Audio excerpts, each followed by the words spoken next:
Je m'appelle Emmanuel Nico et j'ai réalisé le film Dalva.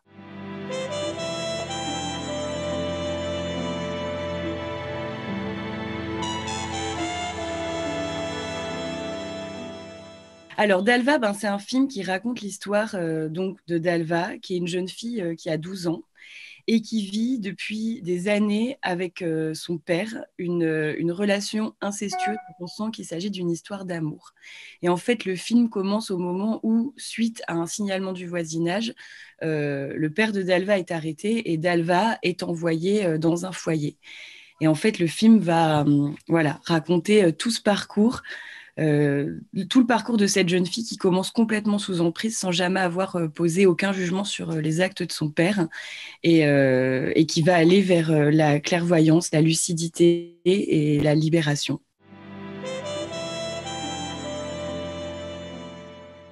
Alors, c'est une histoire que j'ai commencé à raconter il y a 6 ans. Ça a pris beaucoup de temps. Enfin, le scénario, en tout cas, a été écrit en 4 ans et demi.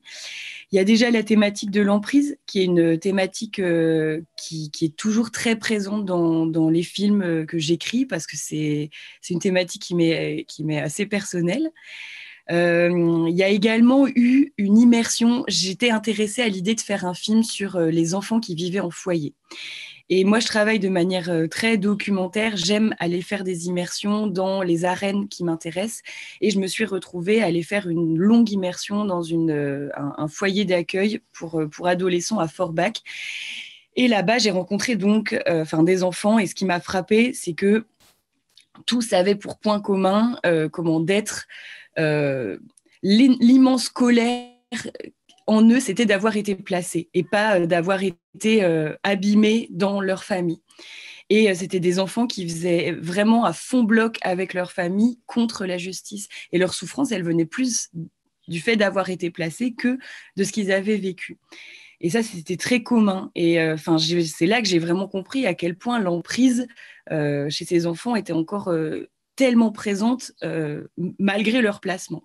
Donc voilà, bon, il y a eu ça où je me suis dit, il faut qu'on raconte quelque chose, une histoire par rapport à ça. Et est venu s'ajouter à ça, parce que quand on fait des recherches, on pose des questions à tout le monde, on rencontre aussi plein de gens. Et j'ai rencontré le père d'une amie qui avait été éducateur et dont le travail était d'aller chercher des enfants euh, qui étaient dans des situations familiales où il y avait eu un signalement. Et en fait, son papa, à un moment donné, est intervenu auprès d'une petite fille de 6 ans qui vivait seule avec son papa et il y avait une suspicion d'inceste. Et en fait, il s'est retrouvé face à une enfant de 6 ans qui était extrêmement sensuelle, sexuée et qui était dans un numéro de séduction en fait avec lui. Et voilà. Et de toutes ces choses ont fait que le personnage de Dalva a commencé à apparaître et où je me suis dit, mais qui serait cette petite fille à 12 ans, à l'âge de la puberté, des premières histoires d'amour. Et c'est comme ça que tout ce personnage est né.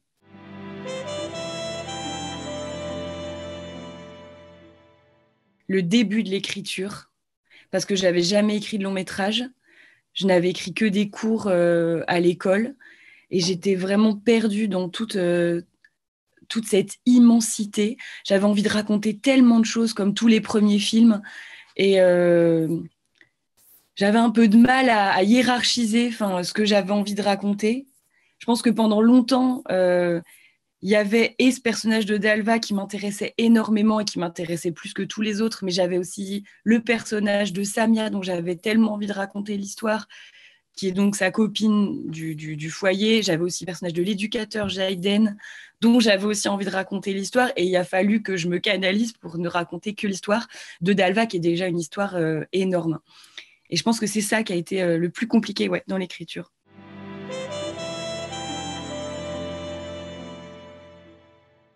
Alors, ça n'a pas été un choix compliqué parce que Zelda Samson, ça a été un immense coup de cœur tout de suite. Et c'est arrivé très rapidement dans les recherches de casting.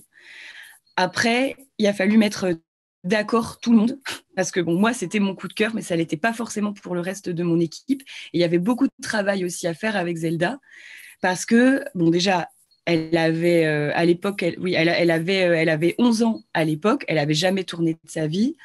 Il y avait du travail au niveau du jeu à effectuer, et il y avait aussi un travail physique, parce que Zelda, elle était très sauvage. Elle avait une chevelure, une tignasse incroyable. Elle n'était pas du tout dans quelque chose de petite madame, comme Dalva l'est. Elle était un petit peu voûtée, elle regardait souvent au sol. Et voilà, il y avait déjà tout un travail physique à faire, d'habillage, maquillage, coiffure, et il y avait aussi un travail au niveau de la tenue de son corps pour qu'elle se transforme en Dalva. C'est vrai que je pense que c'est quand même important que je le dise, même si c'est une petite parenthèse par rapport à la question que vous me posez. La question de l'inceste, moi, je me suis retrouvée pendant le casting confrontée à quelque chose à laquelle je m'attendais absolument pas, et qui m'a aussi donné des ailes dans l'idée de faire absolument ce film et de me dire c'est nécessaire de le faire. C'est-à-dire que j'ai casté, donc en tout, j'ai eu 5000 candidatures pour le rôle de Dalva. Et j'ai déjà fait un énorme tri sur base de photos, ensuite un énorme tri sur base de petites vidéos que les filles m'envoyaient depuis leur chambre parce qu'on était en plein confinement. Et après, une fois que ces vidéos ont été triées, là, j'ai vu, donc on était deux à se partager le casting. Moi, j'ai travaillé sur toute la Belgique, et Stéphanie Donker a travaillé, c'était ma collègue qui travaillait en France, a fait toute la France. Et toutes les deux, on a téléphoné aux parents des enfants qu'on voulait voir physiquement pour leur expliquer, voilà, le film parle d'inceste, parce qu'avant, dans les annonces, ça n'était pas noté. On expliquait que c'était un film qui se passait dans un foyer, la reconstruction d'une petite fille, après avoir vécu des choses compliquées avec l'un de ses parents. Voilà. Et en fait, à chaque fois, donc, on parlait de l'inceste, et c'était tout le temps la même réponse chez tous les parents. Il faut qu'on parle à notre fille, parce qu'en fait, notre fille ne sait pas ce que veut dire le mot inceste. Et là, je me suis dit, voilà, il y a quand même 2 enfants par classe qui sont victimes d'inceste. À un moment donné, comment faire pour nommer un mal qui n'a pas de mots, en fait, pour les enfants? On en est là aussi. Et donc, bon, il a fallu donc expliquer déjà à Zelda, mais comme à toutes les filles qui ont passé le casting, ce que voulait dire le mot inceste. Après, Zelda, c'est quelqu'un qui est très intelligent, qui est très mature pour son âge, et il y a aussi et elle est très féministe aussi. Et elle a eu envie, elle a pris possession, de ce sujet, de cette thématique, et elle a eu envie de la défendre. Et ça, c'était très très chouette. Et par rapport au travail psychologique, bien sûr que ses parents se sont chargés de lui expliquer ce que voulait dire ce mot. Moi, je lui ai beaucoup parlé, de Dalva. Maintenant, sa force, c'était aussi, en effet, de ne pas avoir vécu de manière empirique ce que Dalva a vécu. Et du coup, pour elle, ce tournage, et pour tous les enfants qui ont participé à ce film, ça a toujours été un jeu, en fait. Ça a toujours été la magie d'une première fois d'être sur un plateau de cinéma. Il n'y a jamais rien eu de lourd à porter, ni pour Zelda, ni pour aucun autre enfant. C'était plus compliqué à certains moments pour d'autres acteurs professionnels, adultes, qui avaient beaucoup plus conscience du poids de ce mot, de cette thématique, de jouer dans un film qui parle de ça. Mais voilà. Après, pour Zelda, pardon, on a mis en place un suivi psychologique, avec une psy qui était là pendant le tournage, qu'elle allait voir régulièrement, qu'elle pouvait aller voir si elle le souhaitait aussi. Mais ça n'a pas... voilà, elle la voyait régulièrement, mais il y avait aucun souci.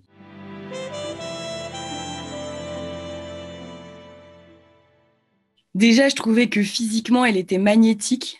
Je trouvais qu'elle avait quelque chose à la Romy Schneider, que en fonction de l'angulation dans laquelle on la filmait, ça pouvait être une petite fille de 10 ans comme une femme qui en avait 20. Elle pouvait être sublime, et puis à des moments moins jolie. Et elle avait ce quelque chose que je cherchais à la fois d'une enfant et d'une femme, où on ne savait pas en fait lui donner d'âge.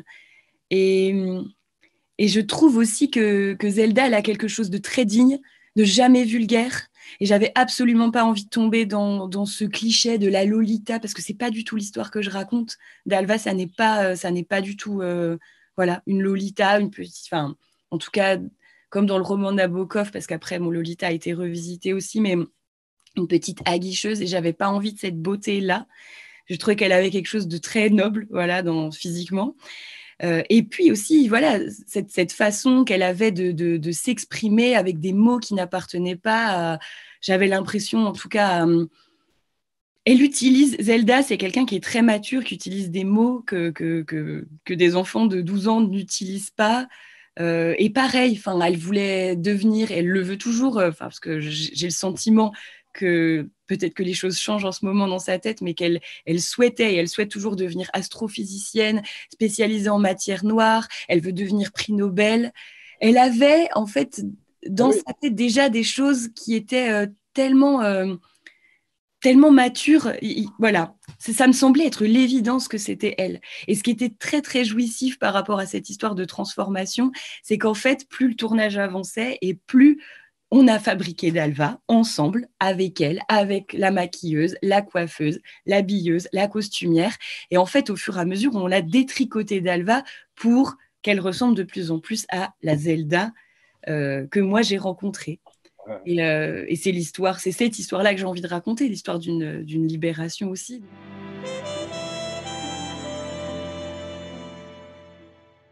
Alors cet éducateur, il est très inspiré de mon frère, qui a été aussi comme éducateur avec des enfants placés, quelqu'un qui est pas tellement cérébral, mais voilà, qui agit bien, qui est toujours droit, qui est quelqu'un qui est aussi très sanguin et qui doit toujours contenir euh, ce volcan qui bout en lui. Et je trouvais que moi, j'ai découvert Alexis Mananti dans Les Misérables. Je l'ai revu aussi dans un court-métrage dans lequel il joue le rôle d'un pompier. Je suis désolée, je ne me souviens plus du nom de ce court-métrage, mais où ça a confirmé en tout cas cette évidence que c'était lui. Et ce que j'adore dans cet acteur, c'est qu'il a un peu la magie. On a l'impression qu'il a été trouvé en casting sauvage. Il n'a pas ce côté policé, ces belles dents bien blanches, ce beau visage. Moi, je n'aime pas les visages comme ça ne m'intéresse pas. Je n'ai pas envie de filmer les gens qui sont trop lisses. Et je trouve qu'Alexis, justement, il n'a pas du tout ça. Et intérieurement aussi, c'est quelqu'un qui est rugueux. C'est quelqu'un qui est un peu énigmatique aussi, qui est complexe. Et mon idée, oui, c'était dans tout le casting que j'ai fait, j'ai essayé à chaque fois de trouver des gens qui avaient la complexité des personnages que je voulais raconter. C'est la même chose pour le papa de Dalva. J'avais pas envie d'en faire un être monstrueux. J'avais pas envie de faire de cet éducateur juste le bon éducateur sympa qui va sauver Dalva, parce que c'est beaucoup plus compliqué que ça dans la réalité.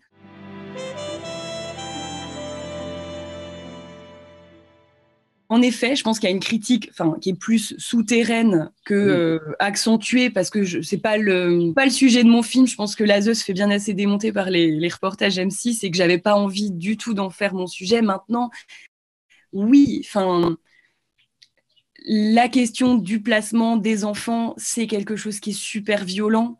Parce que ça se fait toujours de manière urgente aussi, qu'on n'explique pas aux enfants, que aussi tout le système judiciaire fait que, notamment quand Dalva arrive au centre, c'est pas à son éducateur de lui expliquer pourquoi elle est là, et ça va être au juge, et en fait elle doit attendre cette visite chez le juge pour comprendre pourquoi elle est là. Le système, oui, je n'ai pas cherché à critiquer le système, mais je pense que le système est tellement violent en fait que je n'ai pas pu en fait atténuer totalement cette violence. Et c'était pas non plus mon but. Maintenant, par rapport au foyer que j'ai souhaité représenter, c'est un foyer qui est lumineux, dans lequel on se sent bien. Parce que l'histoire que j'ai envie de raconter, c'est aussi celle d'une enfant dont toutes les valeurs sont inversées, en fait, qui dans un premier temps pense que la police, le juge, son avocate, tout ça, c'est les méchants, que son père, c'est l'homme de sa vie, c'est Dieu, que ce foyer, c'est le bagne, alors qu'en fait, c'est quand même l'endroit dans lequel elle va s'en sortir. Et donc, c'était pas du tout dans mon intérêt de critiquer voilà, le système médico-éducatif qui l'accueille.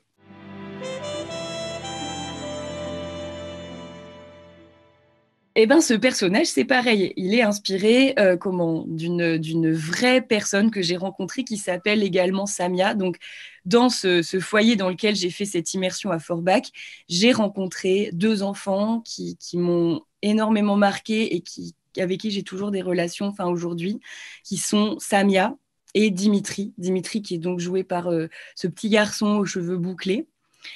Et Samia, donc, elle est vraiment inspirée du vrai personnage de Samia, qui est algérienne dans la vraie vie et qui n'est pas guinéenne comme Fanta. Et j'avais besoin de trouver un personnage qui soit en totale contradiction avec Dalva, qui, qui soit justement dans ce rejet de la féminité. Qui soit très cash, très brut de décoffrage. Et comme d'habitude, dans les castings, il y a eu aussi, mais tout de suite, cet énorme coup de cœur pour Fanta, où là, on a été beaucoup plus d'accord, toute l'équipe et moi, là-dessus, que voilà, c'était elle qui devait absolument jouer ce rôle parce qu'elle correspondait parfaitement. Et ce qui était super, c'est que Fanta, elle était tellement mieux que la fille que j'avais écrite, parce que Fanta, elle a quelque chose, oui, elle s'habille dans la vraie vie, même si ça a changé depuis le film. À la base, elle s'habille beaucoup avec des joggings, elle cache beaucoup ses formes, et en même temps, c'est une fille qui a un visage de reine, en fait, et qui est très, très féminine. Et je trouve que c'est très beau, en fait, de mélanger ce truc de cette fille qui rejette comme ça en bloc sa féminité, et en même temps qui l'est tellement, en fait, qui a des traits tellement fins. Et du coup, voilà, de nouveau, ça donnait une complexité à ce personnage que j'avais pas écrite. Et grâce au casting, on arrivait à retrouver cette complexité. Et, euh, et voilà, et ça a été aussi un gros casting. Fanta, on l'a trouvé sur Paris.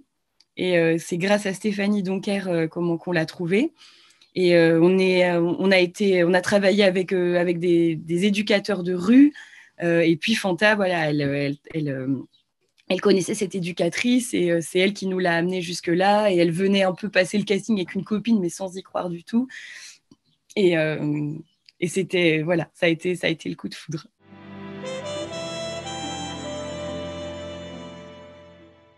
Pour moi, c'est plus compliqué de diriger des acteurs professionnels que des acteurs non professionnels. Parce que clairement, je pense que j'ai beaucoup plus l'habitude de diriger des non-pros.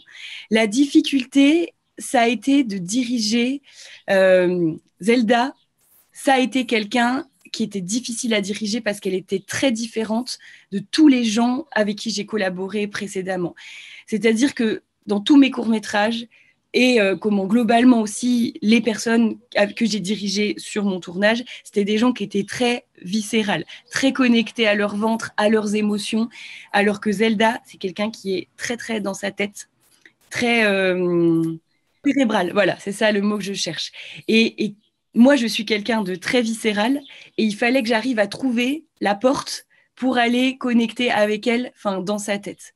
Et du coup, j'ai pas pu travailler avec elle du tout comme je peux travailler d'habitude avec tout le monde. Fanta, c'était du beurre parce que c'était comme avec tout le monde.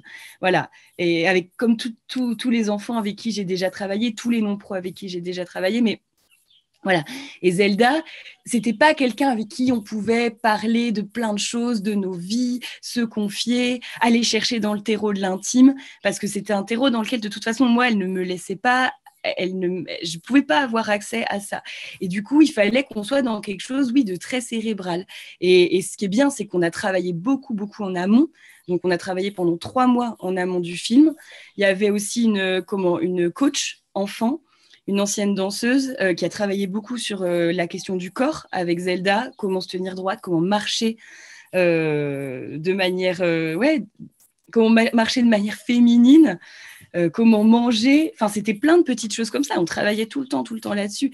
Et moi, j'ai eu le temps, en effet, de comprendre, grâce aussi à cette coach avec qui on dialoguait, comment il fallait fonctionner avec Zelda. Et du coup, je me suis retrouvée à beaucoup, beaucoup lui parler du personnage, en fait, de Dalva. Et il y avait quelque chose où on connaissait par cœur, elle et moi, le personnage que j'avais inventé. Et elle connaissait très bien Dalva et elle pouvait l'incarner aussi de cette manière-là.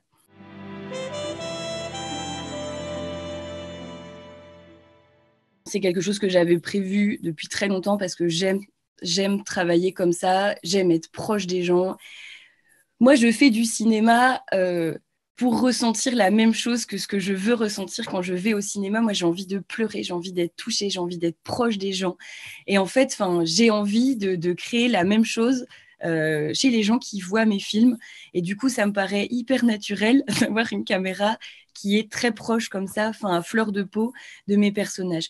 Et je travaille toujours avec la même chef-op qui est une très très bonne amie à moi qui s'appelle Caroline Guimbal et qui est en fait une chef-op de docu principalement. Et en fait, le pouvoir magique de Caroline, c'est vraiment que c'est quelqu'un qui arrive, et même humainement, elle est comme ça aussi, à être très très proche des gens tout en étant très pudique.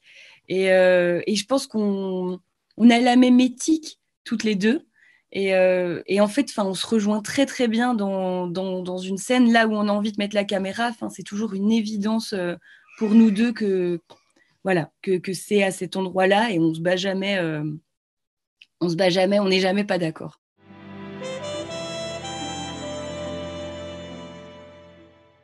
Qu'on est capable de faire un premier film et un premier enfant en même temps. J'ai fait un premier film et un premier enfant la même année. Et voilà. Et mon enfant avait 5 mois au moment du tournage. Et, et c'est possible. Et je suis très, très, voilà, je suis très fière en fait de ça. Je suis très heureuse. J'ai envie de le dire aussi parce que voilà, on est beaucoup de femmes dans la profession, on est beaucoup de femmes, des fois, arrêter notre carrière ou à se sentir devoir choisir entre faire un enfant et faire un film. Et à un moment donné, moi, j'ai failli faire ça aussi et me demander, mais en fait, quoi, il faut que je fasse mon premier film, mon premier enfant en même temps. Puis en fait, bon, voilà, la nature a fait que tout s'est passé en même temps, que j'ai eu l'argent pour faire mon film, que 2 jours plus tard, j'apprenais que j'étais enceinte. Et que, voilà, en fait, c'est tout. C'était comme ça que ça allait se passer. Et j'ai eu un gros vertige. Et en même temps, je me suis dit, mais si, allez, je suis capable. Et, euh, et on n'a pas, j'ai envie de dire, ouais, qu'on n'a pas besoin de choisir qu'on peut se conditionner, on a cette force en fait de pouvoir faire les deux en même temps. Après, oui, il faut un super conjoint à côté qui nous aide ou une super famille, mais on a la force physique et morale de faire les deux.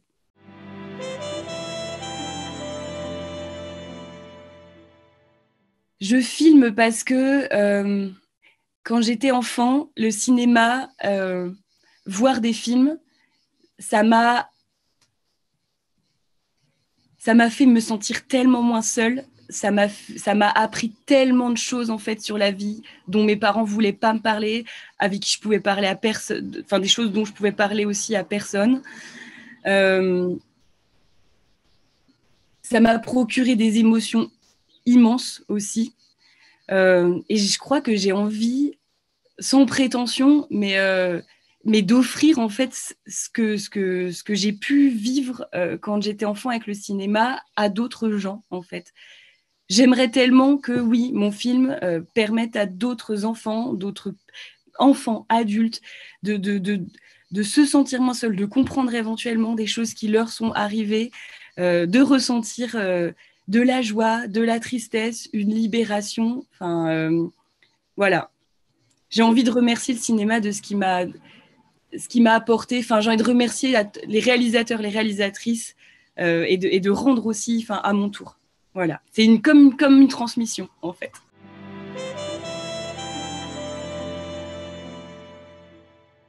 Ah oui, beaucoup. Alors, je ne sais pas encore si moi, je serai présente à Angoulême. En tout cas, bon, je suis ravie que le film y soit. Je suis ravie qu'il puisse être vu parce que, bon, comme j'ai dit, j'aimerais tellement en fait qu'il ait ce pouvoir-là aussi même auprès des jeunes en fait, de pouvoir lever un tabou qui est là depuis tellement beaucoup trop d'années, depuis toujours en fait.